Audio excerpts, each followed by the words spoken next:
कर दिया। रियाज में इस्लामी यकजहती गेम्स में जेवलिन थ्रो का फाइनल, पाकिस्तान के अरशद नदीम ने गोल्ड मेडल जीत लिया। अरशद नदीम ने मुसलसल दूसरी बार इस्लामी में तलाई तमगा अपने नाम किया। पाकिस्तानी जेवलिन थ्रोअर ने सबसे लंबी थ्रो 83.5 मीटर फेंकी।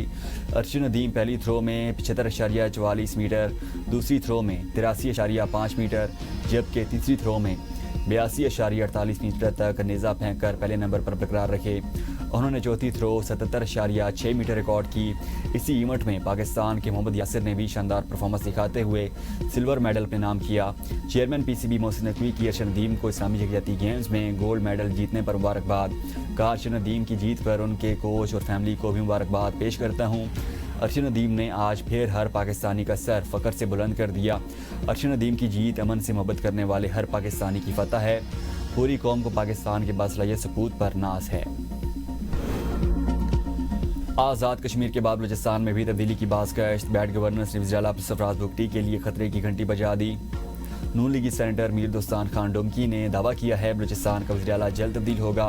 पीपल्स पार्टी ने नया वज़ीर-ए-आला लाने का फैसला कर लिया। नए नामों पर भी गौर शुरू कर दिया गया। नया वज़ीर-ए-आला बलूचिस्तान पीपल्स पार्टी से ही होगा। बैड गवर्नर वज़ीर-ए-आला बलूचिस्तान की तब्दीली की अहम वजह बन रही है। दूसरी जानिब वज़ीर-ए-आला बलूचिस्तान को अपनी ही जमात पीपल्स पार्टी के अरकान असम्बली छोड़ने लगे। पीपल्स पार्टी के पार्लिमानी सेक्रेटरी लियाकत लहरी ने भी वज़ीर-ए-आला बलूचिस्तान को तब्दील करने की तस्दीक कर दी। कहा, कोशिश है कि कोई नया चेहरा सामने लाएं। अक्सरियत वज़ीर-ए-आला की तब्दीली चाहती है।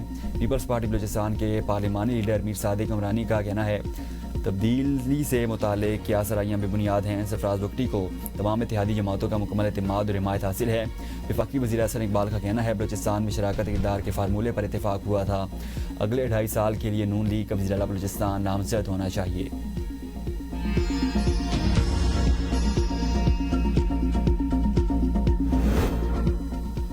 28वीं तरमीम पर नून लीगी वज़रा के मुतज़ाद बयानात। 28वीं तरमीम पर अभी तक कोई बात नहीं हुई, ना ही कोई मुसवदा तैयार हुआ। वफाकी वज़ीर इत्तलात अता तट का दावा। कहा, 28वीं तरमीम पर सियासी जमातों और सूबाई हुकूमतों से बात की जाएगी। सूबों की मर्जी के बगैर एनएफसी अवार्ड में रद्दबदल नहीं होगा।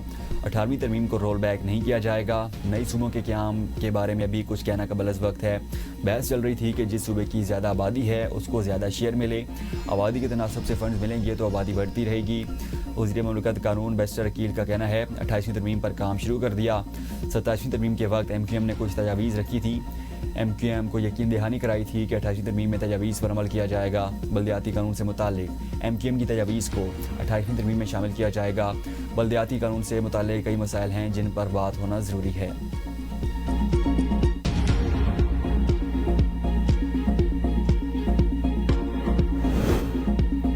अमरीका का जंग में भारत के खिलाफ पाकिस्तान की फतह का बाकायदा एतराफ़। अमरीकी कांग्रेस में रिपोर्ट पेश। रिपोर्ट अमरीका चीन इकनॉमिक सिक्योरिटी रिव्यू कमीशन ने तैयार की, जिसमें दोनों ममालिक के दरमियान 7 मई को होने वाली झड़प का तफसीली जायजा शामिल। रिपोर्ट के मुताबिक इस मुख्तसर और शदीद लड़ाई में पाकिस्तान को वाज़ेह बढ़तरी हासिल हुई। पाकिस्तान की जीत में चीन का अहम किरदार रहा। पाकिस्तान ने भारतीय राफेल तैयारी गिराने में चीन की टेक्नोलॉजी का इस्तेमाल किया। पाकिस्तान ने चीनी इंटेलिजेंस का भी फ़ायदा उठाया। यह पहली मरतबा था जब चीन के जदीद तरीन हथियार, जिनमें HQ-9 मिसाइल, दिफाई निज़ाम, PL-15 air to air missile और J-10C लड़ाका हथियार शामिल थे। चीन को पाक भारत जंग से अपने हथियारों को आजमाने का बेहतरीन मौका मिला।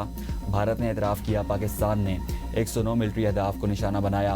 भारत का इल्ज़ाम है कि जंग के दौरान चीन ने बराह रास्त पाकिस्तान की मदद की। पाकिस्तान की कामयाबी को देखकर इंडोनेशिया ने राफेल तैयारों की खरीदारी का मंसूबा ख़त्म कर दिया। राफेल तैयारों की आलमी साख को भी नुकसान पहुँचा।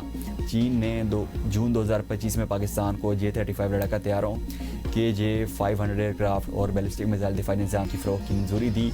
पाकिस्तान ने अपने 2025-2026 के दिफाई बजट में 20% इजाफा करने का ऐलान किया, जिसके नतीजे में मजमूई सरकारी बजट में कमी के बावजूद दिफाई खर्चात बढ़ गए, $9 अरब तक पहुँच गए। भारत दोबारा पाकिस्तान पर जंग मुसल्लत करने वाला था। अमेरिका ने बरवक्त मुदाखलत करके सूरत हाल को बिगड़ने से बचाया।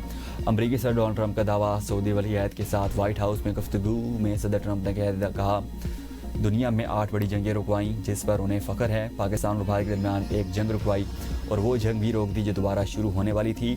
दोनों ममालिक अब मुस्बत समत में इक़दाम कर रहे हैं।